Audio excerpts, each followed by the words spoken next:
Assalamualaikum warahmatullahi wabarakatuh. My name is Wayu Muhammad Firoz. My student number is 8320200067 and I'm from class Applied Linguistics.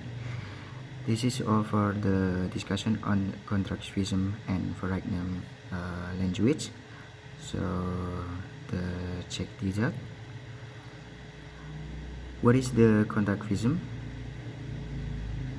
The meaning constructions is based on experience of the learner, the acquire knowledge through inquiry, research, and their own investigation. As they construct their knowledge, they enhance their ability to think critically and analyze information. The goal of constructivism is not to memorize and regurgitate information. Even though we hear and receive information, it does not mean that we have learned. New learning is assimilated into the learner's mental schema by connecting the new learning to the knowledge that is already present. New information that does not fit into the learner's schema is hard to understand, and meaning must be met by connecting the new learning to old experience. This requires reflections in questioning, evaluating, exploring what is known, as well as personal investigation on the part of the learner. The goal of constructivism is not memorization of information. In a truly constructivist classroom, the learner will be more likely to retain and apply information. Students learn more by discovering their own answering to passively listening lecture. This is a constructivist approach. The most widely known constructivism to deal with second language acquisition, whose monitor theory is very influential among language teachers, largely due its intuitive nature and its immediate practical implication. It is made up of 5 hypotheses. The first one is the input hypothesis asserts that language is accurately only through comprehensibly input understanding others.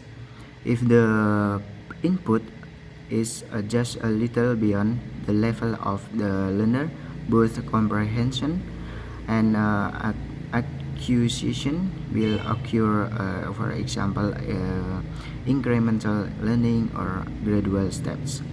The second, the acquisitions learning hypothesis, which says that acquisition and learning are distinctly different process. Language is created through the meaningful interaction in the target language with no intention to form, whereas it is through conscious study process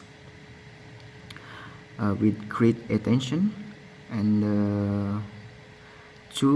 also assert that learning cannot turn into action or completely spread. The third is monitor hypothesis asserts that accurate system control the learner's fluency in the target language, and the learned system acts as an editor or monitor to change and police the accuracy. This accuracy time focus rule learning and is more conducive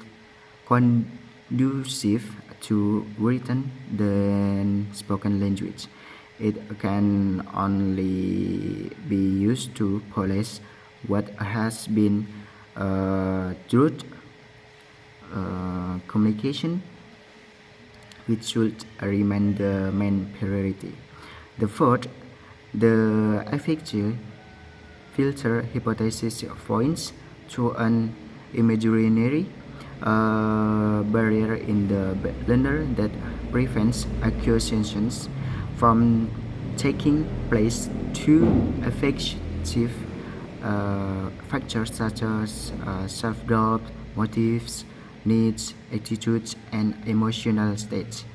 Tense exchanges or both learners will screen out input, making acquisitions impossible. Let motivated learners are far more likely to use input for acquisitions as their effective filter is lowered. The fifth and for the last is the natural order hypothesis states that we acquire the rules of language in natural order,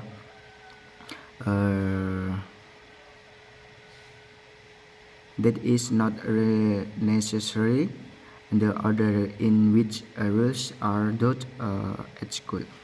Research on the executions of the morphemes has shown that learners pass through is similarly straight.